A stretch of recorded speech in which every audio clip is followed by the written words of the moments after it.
What's going on, people? Welcome back to another video. My name is HUGHWIZZY and you're watching Early Morning Fraudulence. Hope you're all well. Love to your mothers. Make sure you are subscribed if you're new and drop the video a damn like if you breathe oxygen. Today we're going to be going through the latest and greatest in the stories that are making the headlines. I've gone and got the papers. The sun is coming out. Go through the back pages with me. We'll have a coffee and wake up together. We'll start with the Daily Mirror, and we've got a story here by none other than John Cross himself, saying that Arsenal will this week offer Pierre-Emerick Aubameyang 250 grand a week in a 3-year deal to stay at the Emirates. And Mikel Arteta has challenged Aubameyang to become an Arsenal great. His goal scoring record is absolutely phenomenal. His second goal in the FA Cup final is truly world class. The way that he left Kurt Zouma so flat-footed with the scoop turn and dinked it over Caballero with his weaker foot. He is a world-class striker. 22 goals for the second season in a row. Goes without saying, really, doesn't it, that Arsenal are just a better team with this guy in the squad. And hopefully Arteta can get his wish, which, if the reports are to be believed, is that he wants to build the squad around Aubameyang. And they seem quite confident that they can get the deal done. And Arsenal know that serious negotiations are going to have to start now, aren't they? And I guess their spending power is a bit greater than it would have been had they lost the FA Cup final. Europa League qualification will mean £35 million in itself towards helping Arteta, because he is going to need backing. We've seen that he's got the ability to beat all of them, Ancelotti, Klopp, Guardiola, in a very short space of time, picking up his first trophy as well. You've got to be confident that this is the right man for Arsenal as it stands. On the flip side, we've got Frank Lampard, who's been complaining that the Premier League schedule needs to be fixed. It is due to start on September the 12th, so really is not long to go before all this kicks off again. And he is unhappy, especially seeing as Cesar Azpilicueta, Christian Pulisic and Pedro were all injured in the FA Cup final. And of course Chelsea have still got that last 16 second leg against Bayern Munich in the Champions League to come. Frank not happy. It was quite good to see though the way that he handled defeat. His interview, post-match interview, I was quite impressed with, if only because defeat can teach a kid a lot. I would say that you can probably learn more from defeat than victory. And he's got some youngsters there who really took it to heart and obviously will be incredibly affected by not having got over the final hurdle. For Arsenal though, is celebrations lifting yet another FA Cup, a 14th FA Cup for the club. And John Cross again here saying that Arsenal could have crumbled at 1-0 down, but Arteta has changed the way that they all think. And that is part of the process, isn't it? The mentality being changed. He is bringing something new. And this is going to have filled these youngsters, because we have got the youngest squad in the Premier League on average. It's going to fill them with confidence that they can go on and actually make a real impression next season. Obviously, there's been a lot made of the Miguel Martinez road to glory. He's waited 10 years for his time, hasn't he? Bided his time patiently, and he gets just rewards by being the goalkeeper Arsenal use in the FA Cup final and bringing home a trophy.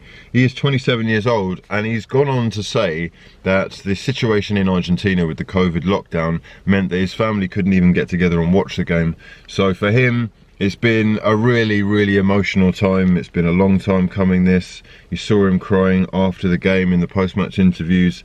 I really wish him the best. I do hope that the club are strong enough to keep him as number one now. I know that we've spent a lot of money on Leno, but honestly, I think he's better than Leno, and I don't think he's taken long to prove that he is the man for the job. Next up, we've got Eddie Howe, who has left Bournemouth by mutual consent. And he has been tipped by Harry Redknapp here to land a top job when he returns to football, despite being unable to prevent Bournemouth's relegation. I think we've got news here as well of other players that could be leaving. Callum Wilson and Josh King are set to follow Eddie Howe out of Bournemouth, with Everton lining up a £15 million bid for Norway forward King. Defender Nathan Ake obviously is going to complete his £40 million move to Manchester City this week, but it looks like West Ham and Tottenham are currently the front runners in the race for Callum Wilson services. Tony Banks up here writing on the Brentford against Fulham Championship playoff final happening tomorrow. Absolutely huge game, the biggest game in football they say, at least the prize that is up for grabs is possibly the most lucrative. Brentford against Fulham. Brentford have beaten Fulham twice already this season, 2 clean sheets as well, so Fulham will be a little bit worried about what they are up against. I'm probably going to do a live stream at least do a video after the game. Let me know your thoughts on what you'd prefer. Maybe some Champions League streams coming as well. There's lots of football happening. I think 26 games in 19 days, starting from the 5th. So buckle up. It's going to get emotional. We are going to be here every day with content for that ass. Make sure you are subscribed if you're new, and drop the video a damn like if you breathe oxygen. What's in the Daily Mail? We have got heroes for sale. Arteta must offload FA Cup stars before he can spend.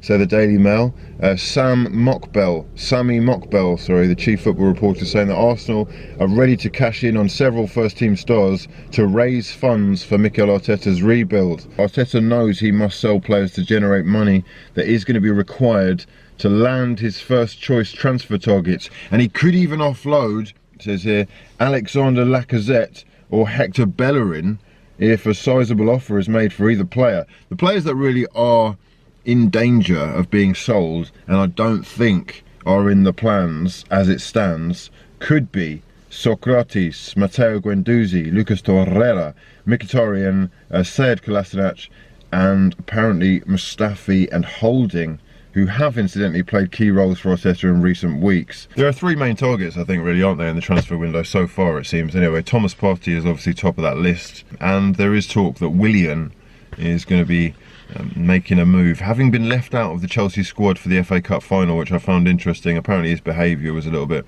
off. Apparently he has been angling for a move away from the club, and I do worry that the fact that he shares a restaurant with David Luiz, or owns a restaurant in London with David Luiz and Kia Joorabchian, or whatever the hell his name is, this Asian that Arsenal are so in love with, it does make me worry that that is actually going to happen, may already be happening. Okay, next up we've got the Daily Star, who are going again with the Aubameyang story. This is the big news, basically, isn't it? Arsenal, it looks like Stan Kroenke himself actually sanctioning a deal for 250 grand a week, and Mikel Arteta hoping that he can make him integral to his plans and build the side around him. The Star are also going big on the Granit Xhaka story.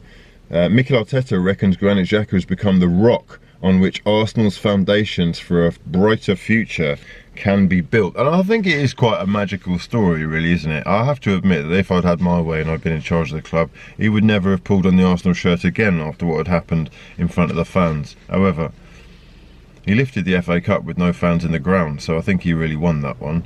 And he has really turned many fans' opinion, I think, around with the effort, the commitment, and some top performances. He has actually proved himself to be quite integral to the way that Arsenal play.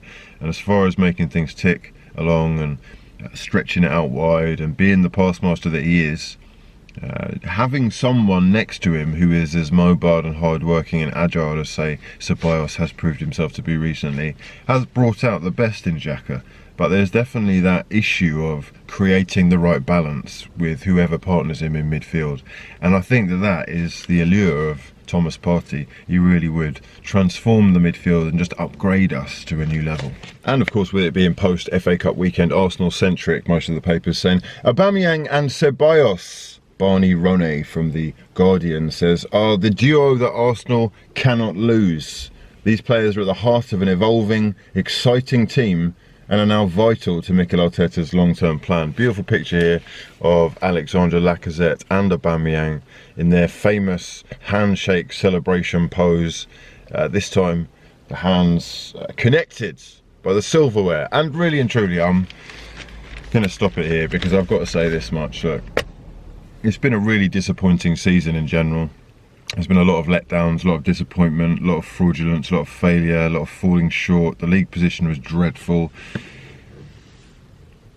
But football is about winning. And in particular, success can be defined by how many trophies you win. And Arsenal's record in the FA Cup is just sensational. The 14th time, it gives us a little bit of a gap as to the competition, or the closest in terms of that record haul. And it's just filled fans with hope again, belief and pride in at least being able to wear the shirt out in public. It's nice, it's really nice, and I needed that. And I'm sure you did too. I hope you've really enjoyed the past week or so, 2 weeks. It's been an exciting, promising time, full of signs of progression from the club and Arteta, and the promise is there of hope for next season. Can we get Aubameyang secured to a new long-term contract, a 3-year deal they're talking about, 250 grand a week? That would be sensational, and it would tempt top players to come in. Nicolas Pepe looked like he, you know, put in the best performance I've seen in an Arsenal shirt so far, so maybe something is beginning to happen here. It's filling me with a little bit of hope, I'll tell you that much. Anyway, I'm going to love you and leave you for now. I hope you're enjoying the videos. Make sure you are subscribed if you're new, and drop the video a damn like if you breathe oxygen. But for now, my name's been HUGHWIZZY, and this has been a lot of fun. Peace.